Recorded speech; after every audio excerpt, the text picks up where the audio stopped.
Hello students, अब आप लोगों ने या तो बोर्ड एग्जाम्स का रिवीजन या तो स्टार्ट कर दिया होगा या आप ऑलमोस्ट स्टार्ट करने वाले होंगे।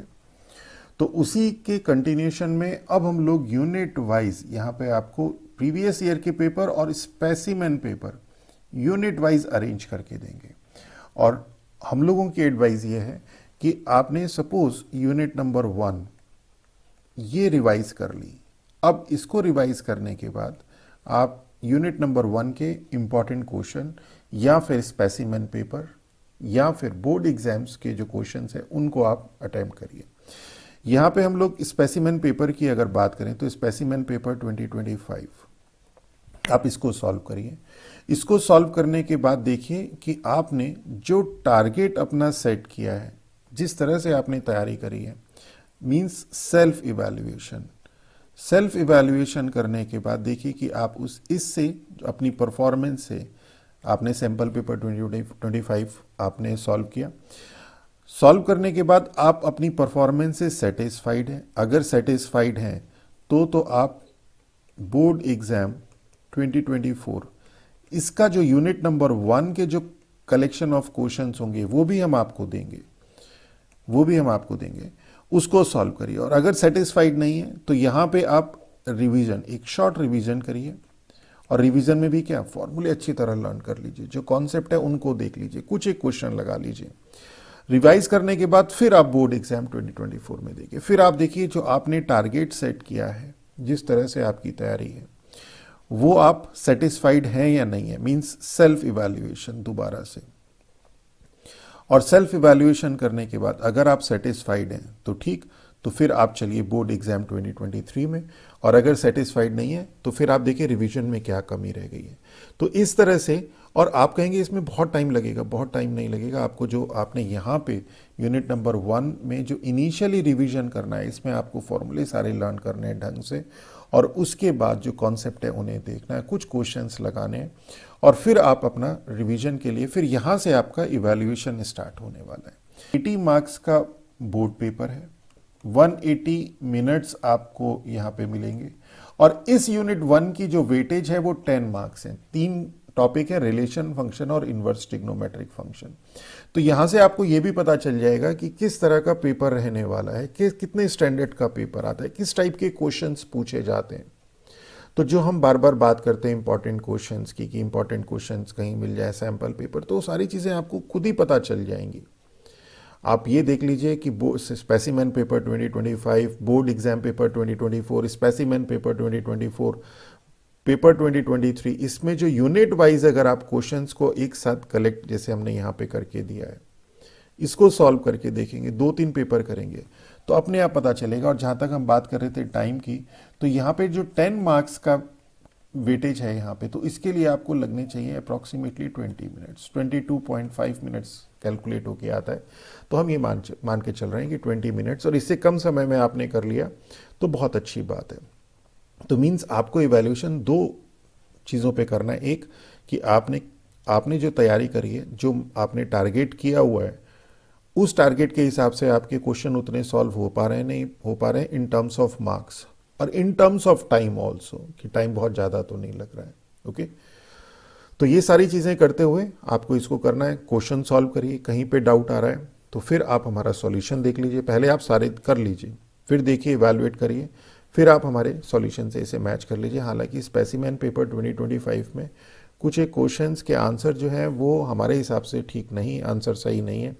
जैसे इसी वाली यूनिट में बात करें तो ये जो क्वेश्चन है, क्वेश्चन नंबर 1 का 9th, इसका जो आंसर है वो मैच नहीं करता है। हालांकि जो आंसर इसमें हमारे हिसाब से है वो भी उतना एक्यूरेट नहीं है। ओके, तो चलिए जो भी है। और इसी तरह से यूनिट नंबर अगर हम 2 की बात करें, कैलकुलस की, तो वहाँ पे भी 2 क्वेश्चन है, क्वेश्चन नंबर 4 और 9, उसमें भी या तो मिसप्रिंट है या आंसर मिस्टेक है, कुछ तो है। तो चलिए अब हम लोग सॉल्व करते हैं। तो इस तरह से आप अपने जो बोर्ड एग्जाम्स की तैयारी करिए।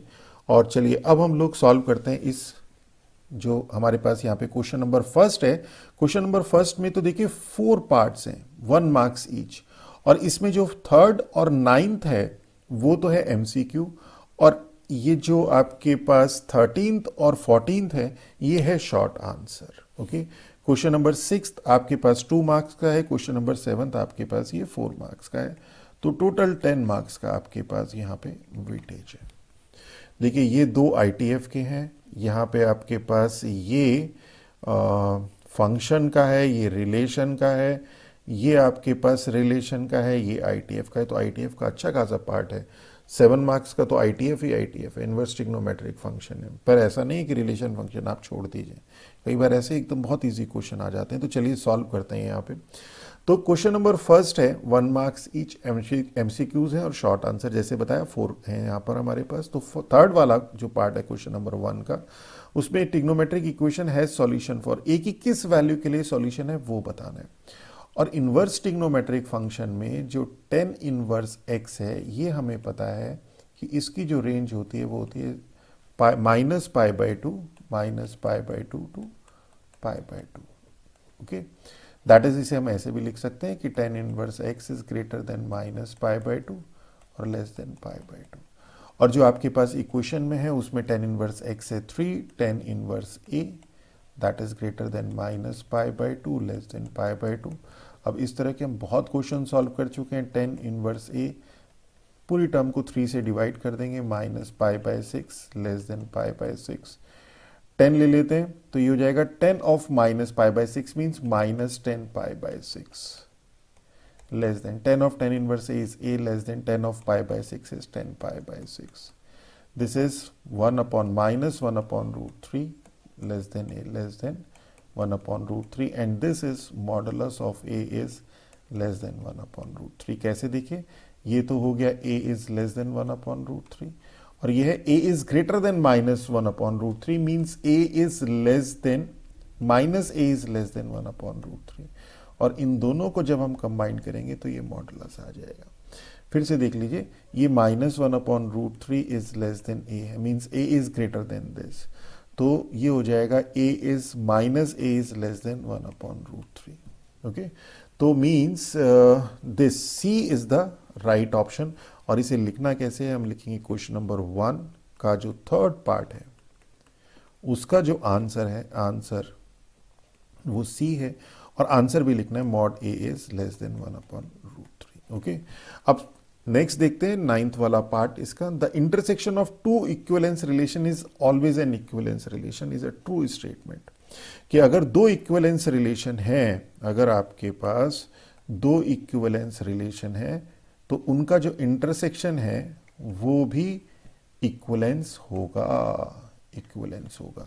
अगर एक इक्विवेलेंस रिलेशन है और दूसरी भी इक्विवेलेंस रिलेशन है तो उनका यूनियन हमेशा इक्विवेलेंस नहीं होगा। इसे आप एक एग्जाम्पल से देख लीजिए। सपोज A है आपके पास सेट 1 2 3, आपने एक रिलेशन ली R1 1 1 2 2 3 3 1 2 एंड 2 1। एक रिलेशन ली आपने R2 1 1 2 2 3 3 और 1 3 और 3 1। अब देखिए R1 इक्विवेलेंस रिलेशन है, रिफ्लेक्सिव, सिमेट्रिक और ट्रांजिटिव। R2 भी रिफ्लेक्सिव, सिमेट्रिक और ट्रांजिटिव दोनों, ये भी है, मीन्स ये भी इक्विवेलेंस है। पर जब हम R1 यूनियन R2 करेंगे तो हमारे पास क्या होगा, इसमें ये सारे एलिमेंट भी आएंगे, तो मीन्स यहाँ पे हमारे पास 2 1 फॉर R1 यूनियन R2 की अगर हम बात करें तो 2 1, ये 2 1 एंड 1,3 ये R1 यूनियन R2 को बिलोंग करेगा। पर अगर हम यहां से देखें तो 2,3 does not belongs to R1 union R2। तो ये आपके पास जो ट्रांजिटिव रिलेशन है उसको सेटिस्फाई नहीं कर रहा है। ओके, तो ये सब चीजें आप लोगों ने पढ़ी होंगी। हम बार बार कहते हैं आप कॉन्सेप्ट क्लियर करके चलिए कि दो इक्विवेलेंस रिलेशन का इंटरसेक्शन तो इक्विवेलेंस होता है, पर दो यूनियन इक्विवेलेंस रिलेशन का यूनियन हमेशा इक्विवेलेंस होगा ऐसा जरूरी नहीं है। यहां पे आ गया।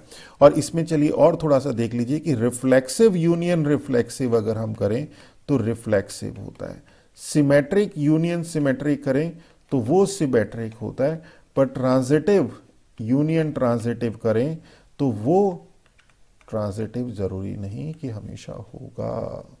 ओके, तो इसीलिए इक्विवेलेंस रिलेशन का यूनियन भी हमेशा इक्विवेलेंस नहीं होता। आप यहां पर देखें इसका सॉल्यूशन, इसका जो स्टेटमेंट है कि स्टेटमेंट 1 इंप्लाई स्टेटमेंट 2, नहीं, स्टेटमेंट 1 इंटरसेक्शन अगर इक्विवेलेंस है तो यूनियन इक्विवेलेंस होगा, ऐसा जरूरी नहीं। स्टेटमेंट 2 इंप्लाई स्टेटमेंट 2 ही रॉन्ग है। Statement 1 is true and statement 2 is true, ये वाला हो सकता है यहां पे जो है ये मिसप्रिंट हो, स्टेटमेंट 2 इज फॉल्स होता, तो ये जो है हमारे हिसाब से बेस्ट पॉसिबल आंसर होता। अदरवाइज अब जो इसमें सबसे ज़्यादा सुटेबल आंसर है वो ये है, हालांकि ये भी एक्यूरेट नहीं है कि statement 1 and 2 are independent of each other, एक दूसरे से इंडिपेंडेंट है, ठीक है, हम इसे मान लेते हैं। ओके, तो इसे हम लोग लिखेंगे यहाँ पे, इसे इस तरह से लिखते हैं, क्वेश्चन नंबर, ये यहाँ पे लिखते हैं क्वेश्चन नंबर 1 का जो 9th पार्ट है इसका, हालांकि इसमें जो आंसर है वो भी जो इसका सॉल्यूशन में आंसर है वो मैच भी नहीं करेगा डी से, तो ये होगा आपके पास 9th का डी। ओके, और पूरा स्टेटमेंट यहाँ पे लिख दीजिएगा। अब अगर हम इसकी बात करें नेक्स्ट क्वेश्चन की, a relation R on the set A B C defined by R B comma B, तो अगर हम बात करें यहाँ पे आर बी कॉमा बी की, कि एक रिलेशन है हमारे पास और उसमें जो हमारे पास एलिमेंट है वो b कॉमा बी है, तो ये कैसी रिलेशन होगी? तो रिफ्लेक्सिव होगी? रिफ्लेक्सिव होगी? नो, रिफ्लेक्सिव क्यों नहीं होगी? क्योंकि जो a और c है, a और c, ये तो आपके पास if a relation R on the set, ये सेट a को तो बिलोंग कर रहा है, बट a और c ये does not belongs to R. Okay, तो इसलिए ये रिफ्लेक्सिव तो नहीं है, सिमेट्रिक है और ट्रांजिटिव है। इट मींस कि अगर हम बात करें इसकी, तो यहां पे हमें डिफाइन करना है, तो relation R is not reflexive as a comma C belongs to a implies a and c does not belongs to r। Okay, तो रिफ्लेक्सिव नहीं है, बाकी सिमेट्रिक है और ट्रांजिटिव है, and R is symmetric and transitive. Okay, इसी तरह से क्वेश्चन नंबर फर्स्ट का, अब ये है हमारे पास 14th पार्ट, ये जो हमारे पास कुछ इस तरह का जो ये फंक्शन है, ये जो फंक्शन है ये हमारे पास y एक्सिस है, और इसका जो कोडोमेन है वो पूरी की पूरी y एक्सिस है। कोडोमेन तो जो है इसका हमारे पास रियल FR2R है ना, और यहां पे each line parallel to x axis in, कहां पे? इन कोडोमेन, कोडोमेन में ही तो ड्रॉ करेंगे, और कोडोमेन तो पूरा रियल है। तो each line parallel to X axis, ये जो पैरेलल टू एक्स एक्सिस हमने लाइन ड्रॉ करी, each line does not cut the graph of function at least one point, तो this implies function is not onto. Okay, तो बहुत सारे method हैं जैसे मैंने बताया कि ऑन टू को देखने के। तो ये तो हमारे पास 4 पार्ट हो गए। अब हमारे पास आता है 2 मार्क्स का, और ये 4 मार्क्स का है, 4 मार्क्स का क्वेश्चन। तो 2 मार्क्स का क्वेश्चन जैसे ये है, तो इसमें तो tan inverse x plus tan inverse y लगा देंगे, तो ये हो जाएगा tan inverse upon y plus y minus x upon y plus x plus y upon 1 minus x y, means x upon y और y minus x upon y plus x, और इसे solve कर लेते हैं तो ये अपने आप आपके पास रिजल्ट आ जाएगा। तो ये tan इनवर्स, अब देखिए यहाँ पे जो न्यूमरेटर वाला पार्ट है उसमें एलसीएम ले लिया y प्लस एक्स, और यहाँ पे भी y प्लस एक्स एलसीएम आ जाएगा, तो वो तो कैंसिल हो गया, डायरेक्ट ही कर देते हैं। अब क्रॉस मल्टीप्लाई इसकी इससे और इसकी इससे, तो क्या हो जाएगा हमारे पास? ये हो जाएगा x y plus x square. देखिए हमने तो बहुत सारे स्टेप डायरेक्ट कर दिए, y square minus x y, और ये जो डिनोमिनेटर वाला y into y plus x आया तो कैंसिल ही हो गया, और यहाँ पे क्या हो गया? इसकी मल्टीप्लाई से करी और ये यहाँ पे आ गया। तो ये हो गया y square plus x y minus, अब इसकी मल्टीप्लाई इससे करिए और बाहर माइनस भी है, जरा ध्यान रखिएगा, x y plus x square. Class 12 के स्टूडेंट है, कैलकुलेशन आनी चाहिए। प्रैक्टिस करेंगे तो सारी चीज़ें इजी हो जाएंगी। X square plus y square upon y square plus x square, that is this is tan inverse 1, that is pi by 4। तो ये हमारे पास आंसर है। देखिए 3 स्टेप में आंसर आ गया, 2 मार्क्स का है। इसी तरह से क्वेश्चन नंबर 7 की अगर हम लोग बात करें कि sine inverse x plus sine inverse 1 minus x is equal to, इस तरह के क्वेश्चन थोड़ा सा परेशान करते हैं हमें। कुछ क्वेश्चंस तो ऐसे हैं जो पर्टिकुलर मेथड से ही होते हैं, अदरवाइज अगर थोड़ा सा हम लोग भटक गए इधर उधर तो वो बहुत लंबा हो जाता है। तो इसके लिए, और पर ऐसा नहीं है कि ऑल ऑफ सडन कहीं से भी क्वेश्चन आ जाएगा। एक ट्रेंड आप देखेंगे तो उसी तरह के क्वेश्चंस कई बार पूछे जाते हैं। ओके, तो यहाँ पे क्या हो जाएगा, इसको हम लोग लिख सकते हैं sine inverse 1 minus x is equal to cos inverse x minus sine inverse x. इससे क्या फायदा हुआ, कॉस इनवर्स एक्स को लिख सकते हैं पाई by 2 minus sine inverse x. देखिए जो आपने यहाँ पे भी अप्लाई किया था उसे भी आप फॉर्मूले में लिख दीजिएगा कि tan inverse x plus tan inverse y is tan inverse x plus y upon 1 minus x y. और यहाँ पे भी लिख दीजिएगा कि sine inverse x plus cos inverse x is equal to pi by 2। तो cos inverse x is equal to pi by 2 minus sine inverse x minus sine inverse x. इससे फायदा क्या हुआ, -2 साइन इनवर्स एक्स, और ये है हमारे पास sign inverse 1 minus x. इससे फायदा क्या हुआ, देखिए ये। अब आप कहेंगे सर आपने ऐसा क्यों किया, आप इस टर्म को इधर क्यों ले गए। अब देखिए ये सारी चीज़ें जैसे मैंने बताया, ये सारी चीज़ें प्रैक्टिस से आती हैं। कई चीज़ें ऐसी होंगी कि क्वेश्चन देखते साथ आपको पता चल जाएगा कि आपको ये करना है। आप याद करके देखिए, कई बार ऐसा होता है आपके साथ भी कि आप क्वेश्चन देख के बता देते हैं कि इसको हम ऐसे करेंगे। जैसे टिग्नोमेट्री 9th-10th में बड़ी मुश्किल लगती थी, बड़ी टफ थी, पर जब क्वेश्चंस हम लोगों को प्रैक्टिस हो गई तो देख के पता चल जाता था कि कैसे करना है। अब वही चीज़ें यहाँ पे दोबारा से आपके साथ आ रही हैं, जो आप पूछते हैं कि इस स्टेप में हम इसको यहाँ क्यों ले गए। तो कई चीज़ें हम लोगों को देख के पता चल जाती है कि जैसे ये साइन इनवर्स एक्स है, ये कॉस इनवर्स एक्स है, ये दोनों एक टर्म हो जाएंगी, साइन में ले आएंगे, उसे साइन में कन्वर्ट कर लेंगे, इस तरह से। तो ये हो जाएगा आपके पास sine pi by 2 minus 2 sine inverse x, and this sine of 90 minus theta is cos of 2 sine inverse x 1 minus x. Okay, तो ये तो हमारे पास ये आ गया, और this is equal to cos of, और 2 साइन इनवर्स एक्स हमारे पास हो जाएगा कॉस, साइन और कॉस में रिलेशन होती है, cos inverse 1 minus 2 x square.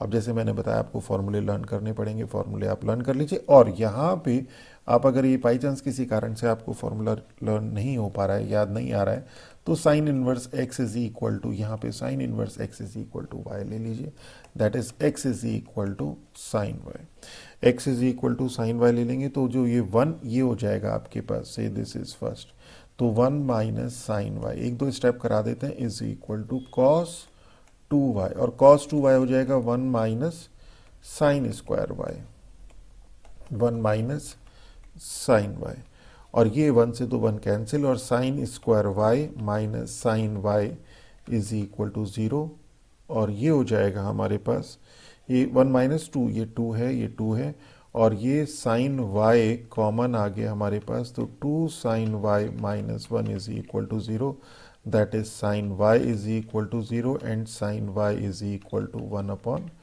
2। Okay, और sin y है हमारे पास x, तो x is equal to 0 और 1 upon 2। तो एक मेथड तो ये है, और दूसरा मेथड जैसे मैंने बताया फॉर्मूला अगर आपके आ गया तो ये हो गया 1 minus x is equal to 1 minus 2x square, तो 2x square minus x is equal to 0, तो x कॉमन ले लीजिए, 2x minus 1 is equal to 0, that is x is equal to 0 and 1 upon 2। Okay, तो देखिए इसके बाद यहाँ से करने के बाद आपके पास या तो ये मेथड लगा दीजिएगा, ये मेथड लगा दीजिए। फॉर्मूला लर्न है तो डायरेक्ट ही हो जाएगा, फॉर्मूला लर्न नहीं है तो 2 एक स्टेप और बढ़ जाएंगे, और ज़्यादा कुछ नहीं होगा।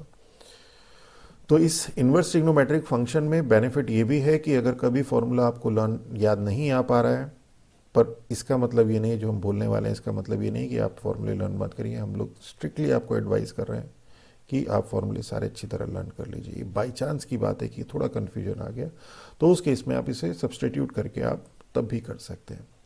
तो this is all about our this lecture. तो इस लेक्चर में हमने यूनिट नंबर 1 आपका जो स्पेसिमेन पेपर था, यूनिट नंबर 1 उसका वो पूरा सॉल्व कराया। अब आप इसको देखिए और फिर उसके बाद सेल्फ इवैल्यूएशन कीजिए, और सेल्फ इवैल्यूएशन के बाद देखिए कि आपको कितने और रिवीजन की ज़रूरत है अपने टारगेट को, जो आपने टारगेट डिसाइड किया हुआ है उसे अचीव करने के लिए। और जैसे मैंने बताया, आपका इवैल्यूएशन और कोई नहीं कर सकता, आपको खुद ही अपने आप को सेल्फ इवैल्यूएट करना है। तो this is all about our this lecture. Next lecture में हम लोग आगे के जो बोर्ड्स एग्ज़ाम्स के पेपर हैं और बोर्ड एग्ज़ाम 24, 23, 22, और इसी तरह से जैसे ये यूनिट 1 था, यूनिट 2, यूनिट 3, यूनिट 4, इन सब के आपको सीरीज़ में कराएंगे।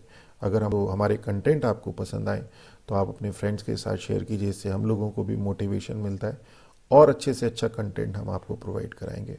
तो with that all, thank you.